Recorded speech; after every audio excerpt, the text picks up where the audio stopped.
the phone mentoring programme was originally set up as an emergency response to the COVID-19 pandemic in June 2020. And so in the programme, volunteers are trained as mentor to carry out a series of calls with one adult and one child in each family. And these address 6 themes to educate families about COVID-19, help them to build strong relationships and to build resilience. And the programme was really successful. So following phase 1, we received feedback that families wanted programmes to last longer. So some of the themes could do with a bit more input, and also it would be useful to have more guidance for mentors. There was also a need to connect families to additional help following the calls, so they didn't lose their external support systems when the programme ended. So this led to, next slide please, this led to phase 2 of the phone mentoring programme at the start of 2021. And during this time, an additional 3 connecting in calls were created to address the themes of finding hope in hard times, coping with loss, and staying safe under pressure. And that included input on the risks of child labour, early marriage and trafficking. The calls were also designed to connect families to further support after the programme. Our next slide, please. Thank you. Since the phone mentoring programme started, it's been used in 26 countries. Nearly 70,000 people, including over 14,000 families and 48,000 children, have been reached up until the end of January 2023. And so far, over 92,000 calls have been carried out by over 1,800 mentors. And the programme is still ongoing.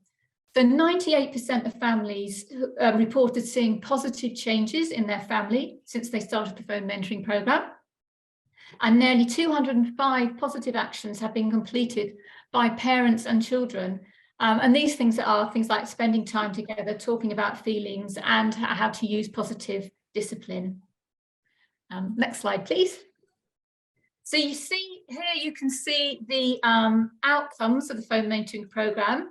So they're aimed to achieve children are protected from abuse, they know how to keep themselves safe, and they're educated for life with the skills to develop socially, emotionally, physically and spiritually. Families are strengthened to care for children, and communities are equipped to respond effectively.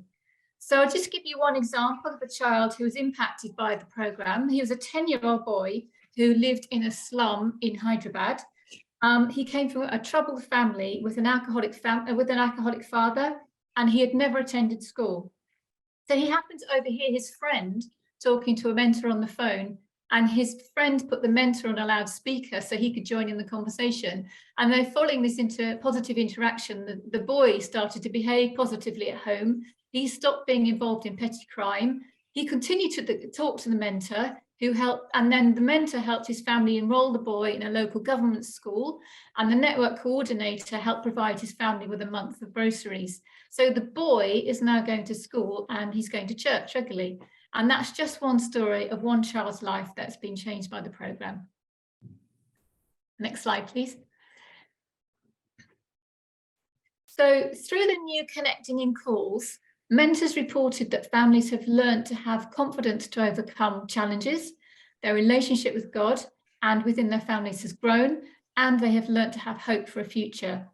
So over 4,000 referrals were made to connect families to further support following the phone mentoring programme. And as you can see on that graph, the highest referral was for ongoing emotional well-being, which over 1,800 families were connected to.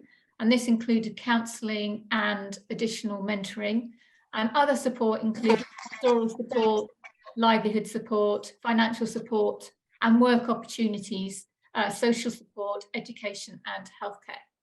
By the end of the mentoring of the phone calls, the percentage of children giving a positive answer about what to do when they were worried or scared was 99%, and 98% of parents said that they'd had positive strategies to help when they felt stressed or overwhelmed. Next slide, please. So in the last year, Some networks have continued to use the programme, but the number of calls has declined significantly. But that's mainly due to the fact that COVID-19 restrictions are easing around the world, and the partner networks have been able to continue with in-person activities again. However, the data gathered through the phone mentoring programme paved the way for learning spaces to be set up around the world, which we've just heard about, and also the Resilient Families programme, which was work with families impacted by the war in Ukraine, which uses a similar format and materials to the phone mentoring programme. Next slide, please. So it would be great to consider some prayer points for the phone mentoring programme. So praise God for the programme coordinators and mentors around the world who have dedicated hours of time to helping family in their communities. Pray for the families who've been reached by the programme, that the input they've received would help them to continue to help them, and they'd also receive additional support that they need when going forward. And please pray for the new programmes that have come out of the phone mentoring programme, including learning spaces, which you've just heard about, and also the Resilient Families programme in Ukraine, that they'll be successful in helping children and families going forward.